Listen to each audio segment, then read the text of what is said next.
স্বাগত জানাচ্ছি। আমি মোহাম্মদ জসিমউদ্দিন, প্রভাষক, ইসলামী ইতিহাস ও সংস্কৃতি বিভাগ, আদর্শ মহাবিদ্যালয় দিনাজপুর। আমি তোমাদের অনার্স থার্ড ইয়ারের আধুনিক ইউরোপের ইতিহাসের উপর ক্লাস নেব। আজকে আমাদের আলোচনা সূচি ফরাসি বিপ্লবের কারণ। তোমরা নিশ্চয়ই দেখতে পাচ্ছ বোর্ডে, ফরাসি বিপ্লবের কারণ নিয়ে কথা বলবো, যেটা এই কোর্সের একটা গুরুত্বপূর্ণ অধ্যায়। ফরাসি বিপ্লব ইউরোপ তথা পুরো পৃথিবীর ইতিহাসে একটা গুরুত্বপূর্ণ ঘটনা এবং যুগান্তকারী একটা অধ্যায়। এই বিপ্লব শুধু একটা বিপ্লব নয়, একটা যুগের সৃষ্টি করেছে। মধ্য যুগের অবসান ঘটিয়ে আধুনিক যুগের সৃষ্টিতে এই ফরাসি বিপ্লব একটা যুগান্তকারী অধ্যায় হিসেবে কাজ করেছে। ফরাসি বিপ্লব একটা কোনো শুধু একক ঘটনা বা একটা কারণ নিয়ে বিপ্লবটা ঘটেনি, এটা একটা স্ফুলিঙ্গর মতো।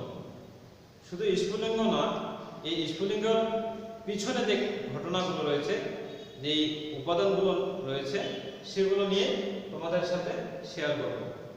সেটা হচ্ছে, আমরা দেখি অষ্টাদশ শতাব্দীতে যে বড় বড় ঘটনাগুলো বা যে মেন ফ্যাক্টরগুলো কাজ করেছে, তার মধ্যে দুইটা ঘটনা, একটা হচ্ছে জ্ঞানালোকের যুগ আর দ্বিতীয়টি হচ্ছে আমেরিকার স্বাধীনতা লাভ।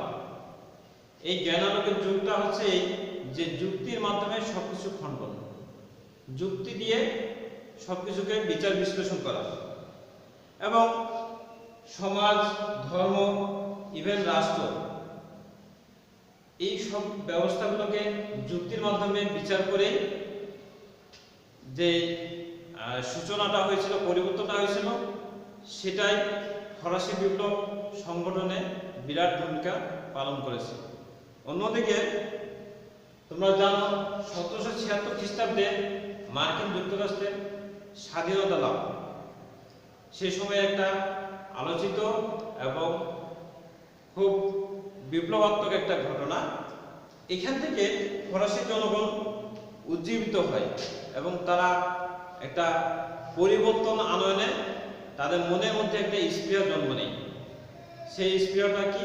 স্বাধীনতা, স্বাধীনচেতা, সাম্য, মৈত্রী এবং ভ্রাতৃত্ব, যেটা কিনা ফরাসি বিপ্লবের একটা স্লোগান হয়ে দাঁড়িয়েছিল।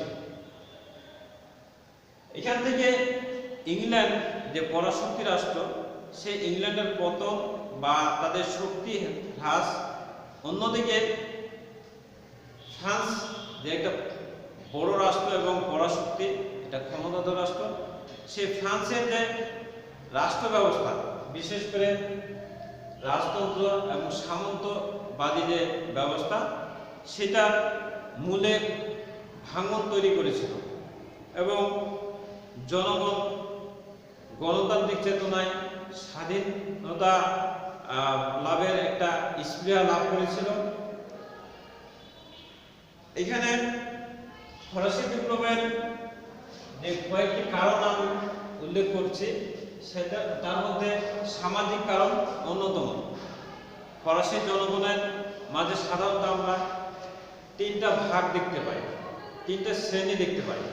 একটা হচ্ছে উচ্চতর শ্রেণী, অভিজাত শ্রেণী।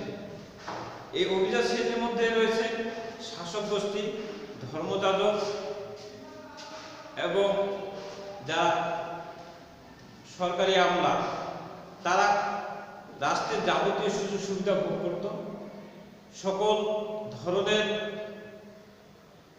ভিআইপি সুবিধা তারা নিত এবং কোনো রাষ্ট্রে কর দিত না।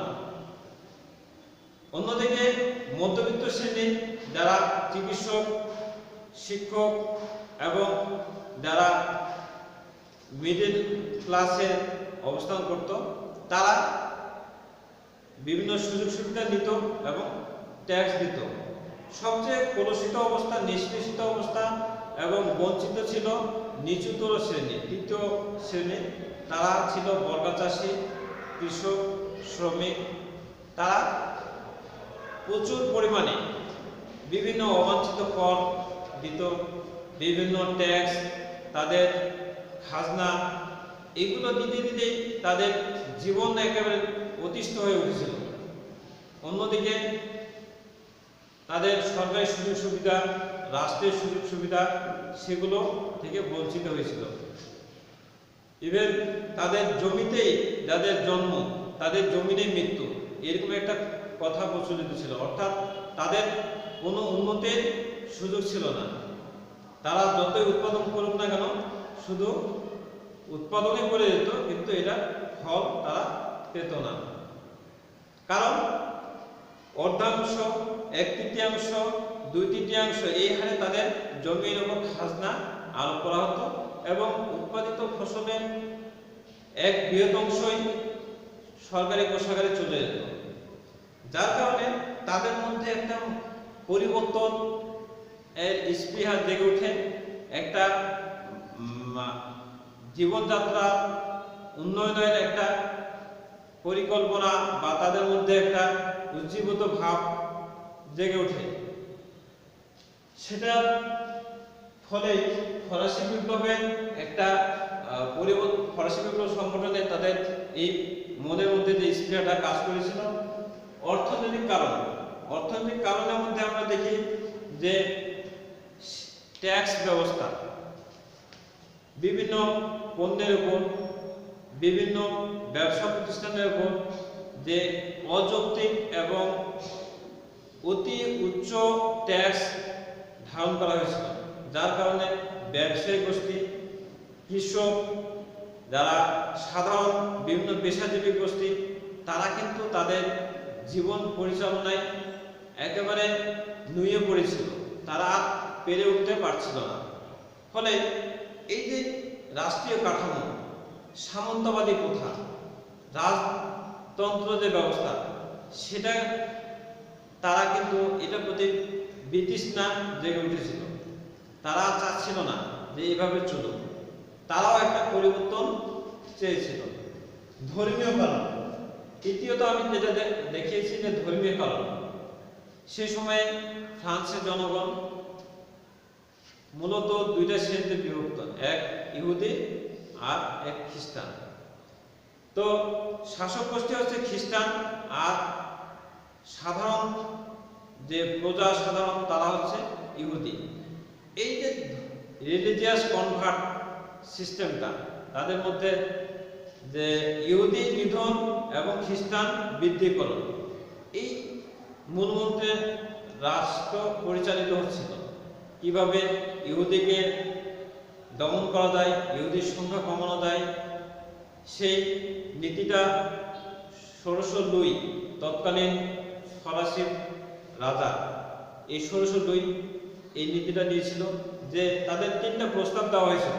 হয় খ্রিস্টান ধর্ম গ্রহণ করতে হবে, নতুবা ফ্রান্স ত্যাগ করতে হবে, অথবা মৃত্যুদণ্ড।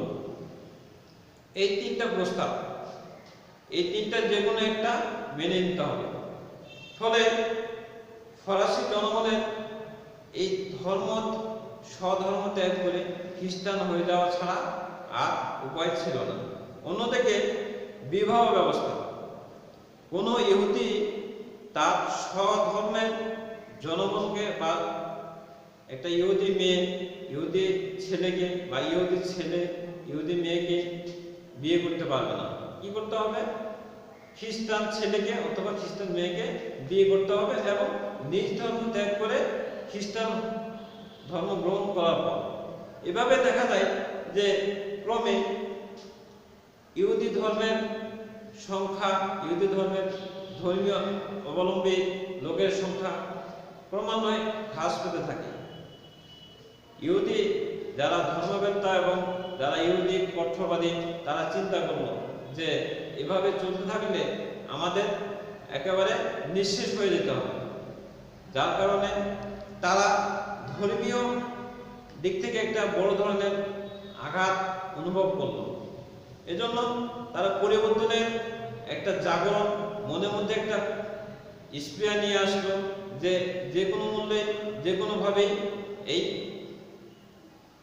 ব্যবস্থাটাকে পরিবর্তন করতে হবে এবং বিশেষ করে ফরাসি জনগণ ধর্মীয় দিক থেকে বড় ধরনের একটা আঘাত পায় এবং তারা ধর্মীয় দিক থেকে এটার পরিবর্তনের আকাঙ্ক্ষায় থাকে। তোমরা দেখতে পাচ্ছ চতুর্থ কারণ, এটা রাজনৈতিক কারণ এবং এই কারণটা হচ্ছে সবচেয়ে গুরুত্বপূর্ণ। রাজনৈতিকভাবে ফরাসি যে সামন্তবাদী সিস্টেম সেটা পরিবর্তন করে গণতান্ত্রিক এবং আদর্শিক একটা রাষ্ট্র ব্যবস্থা কিভাবে কায়েম করা যায়, কিভাবে প্রতিষ্ঠা করা যায়, সেই ব্যবস্থায় ফরাসি জনগণ অপেক্ষায় থাকে। ফলে 1789 খ্রিস্টাব্দে 14ই জুলাই বাস্তিল দুর্গে যে রাজবন্দীদেরকে অযৌক্তিকভাবে বন্দী করা হয়েছিল, সেই বাস্তিল দুর্গের রাজবন্দীদের নিঃশর্ত মুক্তি কামনা করে ফরাসি জনগণ, সেটা সরকার তথা ষোড়শ দুই এটা মেনে নেয়নি।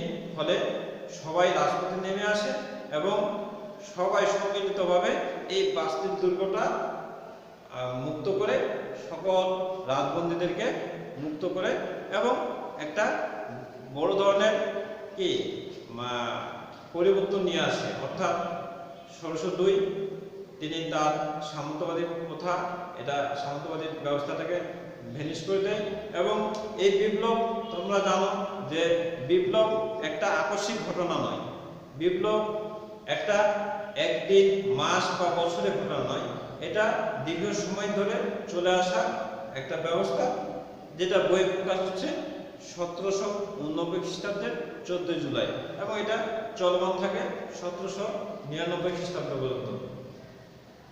তো আজকে এ পর্যন্তই। আমি তোমাদের যে ফরাসি বিপ্লব নিয়ে কথা বললাম, এটা একটা ফলাফল আছে, সেটা নিয়ে আগামী ক্লাসে আমি উপস্থিত হব। তোমরা যে যেখানে থাকো না কেন সুস্থ থাকো, ভালো থাকো এবং মুখে মাস্ক